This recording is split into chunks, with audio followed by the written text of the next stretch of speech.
Celsius, and it stays like that as we head through the course of the week, maybe turning a little bit chillier midweek onwards. Andrew. During Nelson Mandela's imprisonment, South Africa became a hugely divisive issue here. The sporting and cultural boycotts were hotly debated, as was the question of economic sanctions. Neil Kinnock was leader of the Labour Party as the momentum and pressure for change from within and outside South Africa grew.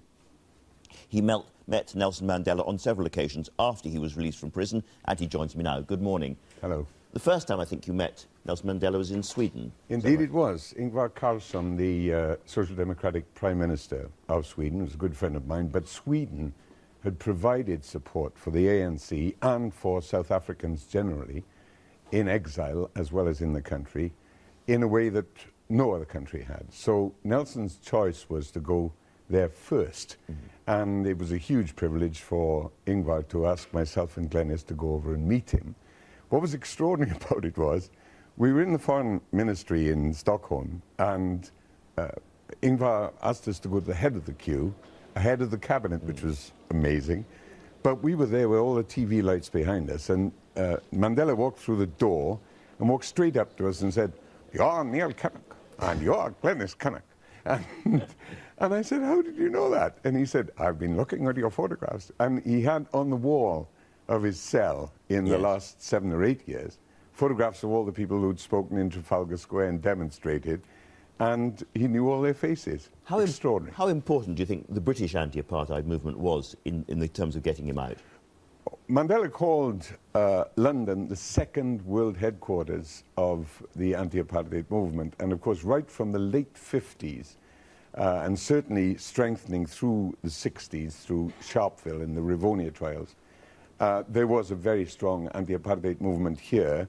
And of course, the people, South Africans in exile, black and white, played a very substantial part in that. You and Margaret Thatcher memorably clashed about this. She called him little better than a terrorist, I think. But she, in a sense, there was a point there. He was in charge of the military wing, and they were engaged in some pretty violent acts at the time. He was a founder of Spear of the Nation, and they resorted to violence, as it turned out, quite mild violence, but they resorted to violence in utter desperation, especially in the wake of the Sharpeville massacre, when it became apparent that the Afrikaner domination of South Africa, the apartheid regime, would only respond to violence because violence was its main tool.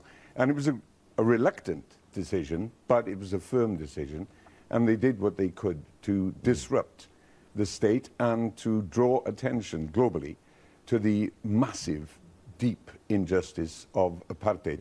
And of course it was for that offence that he and the rest of his comrades were sentenced to life imprisonment at the Rivonia trials in 1964. And in this country, the real argument was about sanctions, wasn't it? Would this actually be a stick, or would it be a carrot, or would it work or not? Yes, there was a huge debate about sanctions. There was a debate even when we had a Labour government.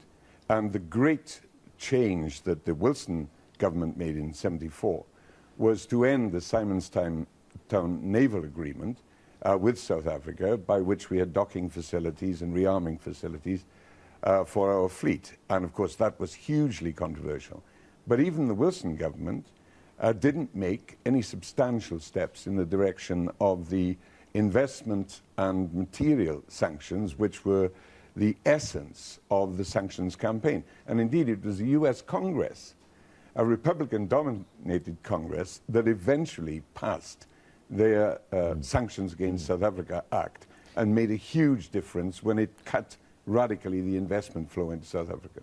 And now, looking ahead, I mean, we were saying there's no Hollywood endings, and certainly aren't in South Africa. I suspect that if you were in South Africa as a citizen, you would not be a member of the ANC at the moment. It's got so many problems of corruption and disillusionment and so on. No, I understand that. I might be a part of the reform wing of the ANC, which happily is flourishing, because every party needs its renovation, every party needs its refreshment, and even in a party with the extraordinary discipline of the ANC, it's clear that there needs to be substantial change in its system of appointments and operation at a local and a national level.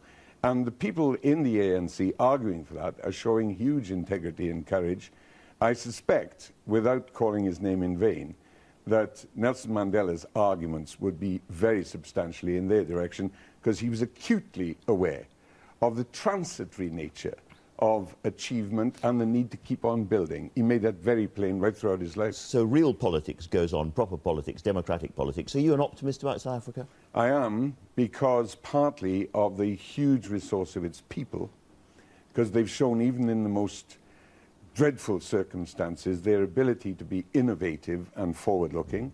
Secondly, because of the gigantic natural resources, which, if more fairly shared, could fuel a real development of South Africa, so that it is one of the BRICS countries. It's got huge potential, and the people are the main potential.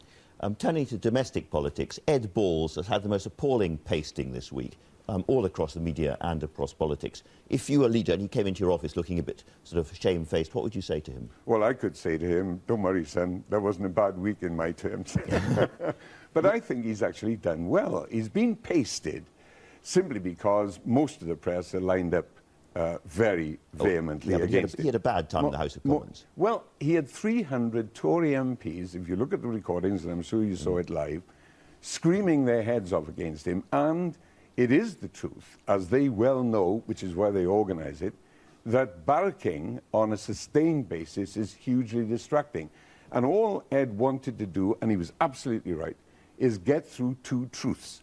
And the truths he got through were that we are faced by a cost of living crisis, and a government utterly out of touch with those realities is not responding to it. And secondly, that every single one of the objectives that George Osborne set for himself in 2010, in the Mays lecture, for instance, he has utterly failed. Balance of payments deficit, investment, You're sounding a little bit like Ed Balls now. No, not at all. But it's vital that we take the opportunity of interviews like yours to get across those truths again.